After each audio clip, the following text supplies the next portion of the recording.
Hello guys, it's my mind বেও and welcome to my another blog. Guys, আজ হচ্ছে ঈদের দ্বিতীয় দিন। এই রাতেই আমরা রওনা দিয়ে দিয়েছিলাম কক্সবাজারের উদ্দেশ্যে।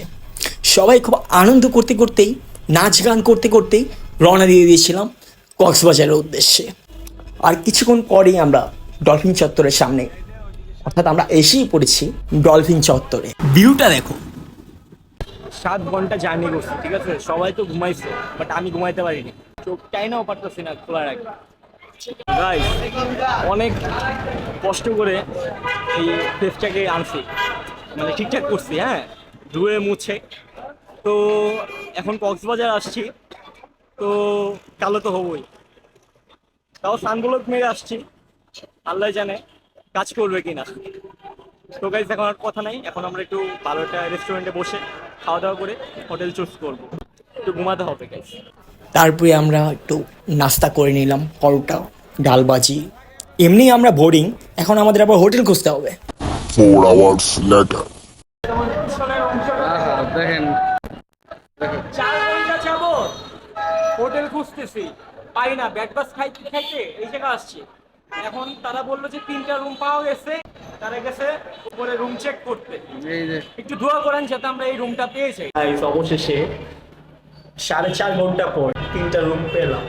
2টা রুম এসি আর একটা রুম নন এসি। তো গাইস, রুমটা নর্মালের মধ্যে ভালোই আছে, বাট রুমটা আমি দেখাতে পারবো না। তো আমার চোখ মুখের অবস্থা দেখতেই তো পারতেছো। এখন আমি ঘুমাবো, রাত্রে আমি বিচে যাবো। Bye bye, good night. এখন সবার জন্য গুড আফটারনুন, মানে আমার জন্য এখন গুড নাইট। আর গাইস, আজকে হোটেল খুঁজে পাচ্ছিলাম না, তো বুঝতে পারলাম যে কেন হোটেল খুঁজে পাচ্ছিলাম না। কারণ হচ্ছে কালকে হচ্ছে পয়লা বৈশাখ আর আজকে হচ্ছে ঈদের তৃতীয় দিন। যাকে যাকে মানুষ আসছে 64 জেলা থেকে। রুম কি খালি থাকে তোমরা বলো? তো আজকে দিনটা এভাবেই চলে গেল। তো বুঝতেই পারলাম না। আসছি হচ্ছে 9টার দিকে, 9টা না 8:30টার দিকে। আর 4.5 ঘন্টার মতো আমরা ঘোরাফেরা করে তারপর দেন, মানে হোটেলের জন্য ঘোরাফেরা করে দেন আমরা হোটেল রুমে গিয়ে ফ্রেশ হয়ে 1.5 ঘন্টার মধ্যে ঘুম দিয়ে তারপর আসি। আমার চোখ দুইটা লাল হয়ে গেছে guys। তোমরা দেখে তো বুঝতেই পারতেছো, আমি মনে হয় অসুস্থ হয়ে যাবো, ঠিক আছে? গাইস, লাইফে যাই করো, চিল করো, কিন্তু ঘুম হচ্ছে লাইফে একটা ইম্পর্টেন্ট। বাঁচতে হলে ঘুমাতে হবে, ঠিক আছে? তারপর হচ্ছে ঘোরাফেরা। বাইরের ভিউটা দেখাই তোমাদেরকে। বলতে গেলে অসাধারণ একটা ভিউ, ঠিক আছে? ভিডিওতে যেমন লাগতেছে দেখতে, তার থেকে আরো বেশি বেশি বেশি সুন্দর। আমার তো মন চাচ্ছে প্রকৃতির সাথে আমি মিশে যাই। রোজ প্লেস। গাইস, হিমছড়ি যতবার আসি ততবার আমি ডাব খাই, কারণ হিমছড়ি ডাবের প্রতি আমি ফ্যান, ঠিক আছে? ডাব আপনারা খাবেন, ডাব কিন্তু স্বাস্থ্যের জন্য অনেক উপকার। ডাব খেলে শরীরটা পুরো ঠান্ডা থাকে। তারপর আমরা গ্রিল, নান, রুটি খেয়ে ডিনারটা শেষ করলাম।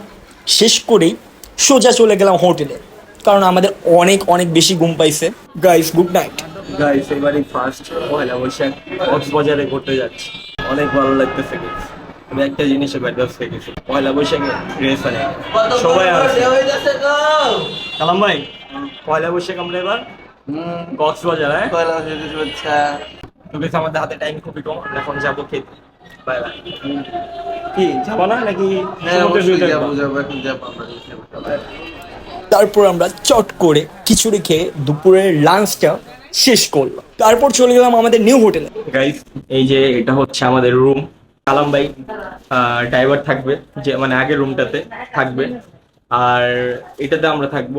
ওটাও 2 দিনের জন্য নিচ্ছি, এটাও 2 দিনের জন্য নিচ্ছি, ঠিক আছে? তো এটার প্লেসটা অনেক সুন্দর, মানে ডেকোরেশনটা সুন্দর। ওইটা ডেকোরেশনটা কম সুন্দর ছিল, তাই ভিডিওতে দেখাই নাই। এমনিও আমরা রুম পাইতেছিলাম না, তাই আর কি ঠেকায় পড়ে আর কি ওই রুমটা নেওয়া। রুমটা দেখো তোমরা। এই যে আমাদের রুম, আর রুম দেখানোর ফাঁকে একটু আমাকেও দেখিয়ে নিলাম। তারপর চলে গেলাম খালামণি খালু মামাদের রুমে। তারপর আমরা পয়লা বৈশাখ উদযাপন করতে সাইমনে চলে গেলাম। শুভ নববর্ষ 1431। আমরাও একটু ভালোভাবে বাউলদের সাথে পয়লা বৈশাখ উদযাপন করতেছিলাম আর নাচতেছিলাম, ভালোই লাগতেছিল। তো তারপর এক পর্যায়ে আমরা গান টান শুনে সেখান থেকে রওনা দিয়ে দিলাম বিচের উদ্দেশ্যে। মানে আমরা একটু বিচের পাড়ে যাব, একটু ফিল নিব আর কি। তো গাইস বাই বাই, দেখা হচ্ছে বিচের পাড়ে। গাইস আমি চুলগুলাকে এইভাবে রাখতে চাই, চুলগুলা এইভাবে আইসা ভাল লাগে না, ব্যাড বাস। চুলগুলো না দুষ্ট হয়ে গেছে। সমুদ্রের পাড়ে এসে মন যেমন কোনো কিছু শুনতে চায় না, চুলগুলাও আমার কথা শুনতে চায় না। তো গাইস আমি এখন সমুদ্রের পাড়ে, আমার মনে এখন এই গানটা আসতেছে 7 সমুদ্র 13 নদী পাড়ি দিব।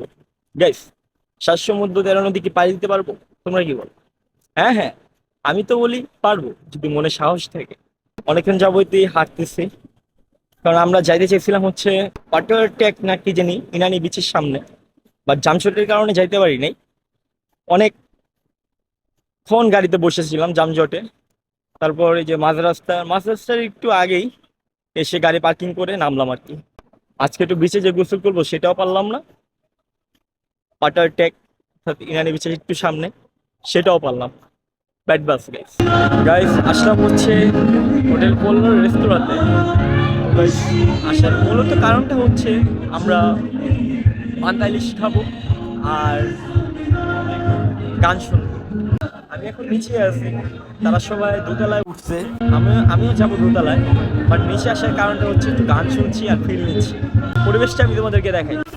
আর এখানে বারবিকিউ হচ্ছে আর সাইডে মানুষ বারবিকিউ চাবাচ্ছে আর হচ্ছে গানের ফিল নিচ্ছে। জিনিসটা আসলে অনেক সুন্দর, তবে গানগুলো অনেক সুন্দর ছিল। কিছুক্ষণ থেকেই দোতলায় চলে গেলাম, কারণ আমাদের পান্তা ইলিশ রেডি হয়ে গেছে। পান্তা ইলিশের গন্ধে আমার আর বসে থাকতে ইচ্ছে করছে না, তাই আমি শুরুই করে দিলাম। জোশ ছিল খাবারটা। আর এদিকে সুগন্ধা বিচে আব্বু আমু নীলিমাপু তারেক ভাইয়া কেনাকাটা করতেছিল। গাইস সুগন্ধা বিচে আসছি, পর্যাপ্ত পরিমাণে মানুষের কারণে বসতে পারি নাই, তাই দাঁড়িয়ে দাঁড়িয়ে সমুদ্রে ফিল নিচ্ছি। আবার এমনিও আজকে পহেলা বৈশাখ, আসলে ভিড়টা প্রচুর। মনে হয় 15 দিন 16 দিনের মতো এই ভিড়টা, এই চাপটা থাকবে। আমি তোমাদের একটু সমুদ্রের ভিউ তোমাদের দেখাই, দেখো কত মানুষ। দেখছেন, মানুষই সমুদ্রটাকে ডেকে রাখছে, তাহলে বুঝেন কত মানুষ। চারিদিকে খালি মানুষ আর মানুষ। ঠিক আছে, আমার মনে হচ্ছে এত মানুষ তো হোটেলে জায়গা হবে না। এত মানুষ আমার মনে হচ্ছে যে ওরা এখানেই রাত হতে এখানে আসে, তারা থাকে সমুদ্রের ফিল দেখে, আবার রাত্রে আসে এখানে থাকে। ঠিক আছে, মানে হোটেল ভাড়াটা ওদের এইভাবে বেঁচে যায়। গাইস মানুষের কারণে বেশিক্ষণ থাকতে পারলাম না, চলে যাচ্ছি হোটেলের দিকে। যে মানুষ, হিউজ পরিমাণে মানুষ, এমন মানুষ আমি দেখি নাই। হোটেল যাওয়ার পথে একটু গোলা খেয়ে নিলাম। গাইস সকালে উঠে বিচে চলে গিয়েছিলাম। বিচে 4 ঘন্টার মতো ভিজছি। কালাম এখনো আসে নাই, কালাম এখন ওই জায়গায় ভিজতেছে। ও বলতেছে ভাই আমার অনেক ভিজতে ভালো লাগতেছে, আমি আজকে ভিজবো। ঠিক আছে, ভিজে পরে আসবো। তো আমরা এখন যাবো নিচে খাবার দাবার খেতে। আমরা এখনো কেউই খাইনি, আমি সকালের খাবারও খাইনি, খালি একটা রুটি খাইছিলাম। রুটি খাইয়ে চলে গেছিলাম বিচে। অনেক বিচ্ছি আমার চেহারা বুঝতে পারতে, এই জায়গায় তো ক্যামেরা ইফেক্টের কারণে বোঝাতে যে আসলে আমি অনেক ভালো হয়ে গেছি। আমার আবার ফেসিয়াল টেসিয়াল মাইরা, ঠিক আছে, ট্রিটমেন্ট করে আবার চেহারাটাকে আগের জায়গায় নিয়ে আসতে হবে। এই কক্সবাজারে আসলে এই একটা সমস্যা, চেহারা নষ্ট হয়ে যায়। তো গাইস এখন মেইন কথা হচ্ছে, কি এত বড় কথা না, আমাদের একটা গ্রুপ ফটো তোলা হয়, একটা গ্রুপ ফটো তোলা হয়। তো আজকে বিকালে বিচের বাড়ি গিয়ে ভালো গাড়ি নিয়ে গ্রুপ পিক তুলতে হবে, পোস্ট দিতে হবে। ঠিক আছে, আর কয়টা রিলস বানাবো। গাইস দুপুরের খাবার খাই আসছি নাই। ঠিক আছে, দুপুরের খাবার যদি খাইতে যাই তাহলে ছবি তুলতে পারবো না। সকালেও খাই নাই, রুটি খাইছি, দুপুরে রুটি খাইছি, ছোট বাটার বোন খাইছি। তো 1 কোটি টাকার ভিউটাকে মিস করতে চাচ্ছি না গাইস। 1 কোটি টাকার ভিউটাকে নিয়ে যেতে চাই সাথে করে। কোটি টাকার ভিউটাকে কিভাবে নিয়ে যাব? ছবিতে বন্দি করে। এটাই হচ্ছে একমাত্র উপায়, এছাড়া কোনো উপায় নাই। আর এদিকে ফটোশুট চলতেছিল, তারেক ভাইয়া আর নীলিমাপুর ছবি তুলতেছিল নীলা। সবার ব্যাগ যদি আমারই ধরতে হয় তাহলে কি হইলো? আমি কি ছবি তুলবো না? ছবি তুলবো গাইস। তবে গাইস, ঈদের সময় তোমরা কেউ হুট করে আইসা পড়বা না। তোমরা আসার 15 দিন আগে বুকিং দিয়ে আসবে, আমাদের মতো অবস্থা যাতে না হয়। তবে গাইস, আজকে রাতে আমরা চলে যাব বাসার উদ্দেশ্যে। অনেক মিস করবো কক্সবাজারটাকে। সুন্দর বাতাস, আল্লাহ তাআলার প্রাকৃতিক বাতাস। কোথায় বাবা গাইস তোমরা বলো? টাকা পয়সা লাইফে দরকার আছে। টাকা পয়সা থাকলে যে ঘুরতে আসতে পারবা এরকম না, টাকা পয়সাও লাগবে, মনও লাগবে। গাইস, অবশেষে একটা গ্রুপ পিক তুলতে পারলাম এই কয়দিন। আসলে গ্রুপ পিক তোলার জন্য সবার একটা আগ্রহ থাকা দরকার, ঠিক আছে? কেউ যদি এইদিকে থাকে আবার আরেকজন যদি এদিকে থাকে, তাহলে গ্রুপ পিক কিভাবে তুলবো বলো? সবাইকে এক করে, সবাইকে ডাক দিয়ে কল দিয়ে ম্যানেজ করে একটা গ্রুপ পিক তুলছি। আর এদিকে খুব ভয় ছিলাম, কালামে বলে এখনো হোটেলে যায়নি, ওই বলে এখনো গোসল করতেছে। 5 ঘন্টা যাবত গোসল করছে, তারপর ওটা আমরা পাইছি সুগন্ধা বিচে, ওই এখন হোটেলে ফ্রেশ হচ্ছে। তো এটা নিয়ে একটু ভয় ছিলাম গাইস। আর কিছুক্ষণ থেকে আমরা দুপুরের লাঞ্চটা করব, কারণ দুপুরের লাঞ্চ এখনো করি নাই। তো মানে অনেক খিদা লাগছে, কিন্তু কি করব, ছবি তোলার জন্য তো একটু কষ্ট করতেই হবে। তোমরা কি বলো গাইস? লাঞ্চ না করলে আমার বাসায় আসেন, খাওয়া দাওয়া করে যান। হ্যাঁ ভাইয়া, থাক, থ্যাংক ইউ ভাইয়া। কলকাতা? না, আমি বাংলাদেশ। ও, থ্যাংক ইউ ভাইয়া। তোমার কি ফার্স্ট নাকি না না, আমার বাসা আছে এই জায়গায়। এই জায়গায়? হ্যাঁ হ্যাঁ, আমার বাসা ঢাকায়, ওই জায়গায় বাসা আছে। ও, এটা কারা? Friend friend. ভাইয়া আসসালামু আলাইকুম, ভালো আছেন? নামটা? নাজমুল ইসলাম। বেটা হলো চা খাওয়া যায় একটা? হ্যাঁ অবশ্যই। আপনার বাসা কোথায়? আমার বাসা টঙ্গী স্টেশন। আমার বাসা তো গাজীপুর।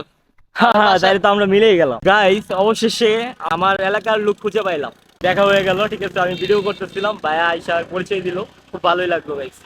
ঠিক আছে, আসলে নিজের এলাকার লোক যখন কোনো জায়গায় ঘুরতে গিয়ে দেখা হয়, তখন আসলে অনেক ভালো লাগে, নিজেকে প্রাউড ফিল মনে হয়। থ্যাংক ইউ ভাইয়া। তারপর গাইস আমরা সমুদ্রের পাড়ে কিছুক্ষণ থেকে হোটেলে গিয়ে ব্যাগ গুছিয়ে নিচে এসে হোটেলে তান্দুরি চিকেন খেয়ে রওনা দিয়ে দিয়েছিলাম বাসার উদ্দেশ্যে। এই হচ্ছে আমাদের আসা যাওয়া 2 দিন মিলে মোট 4 দিন হলো আমাদের সফর। তো বাই বাই গাইস। তো যদি ব্লগটি ভালো লেগে থাকে, লাইক কমেন্ট সাবস্ক্রাইব না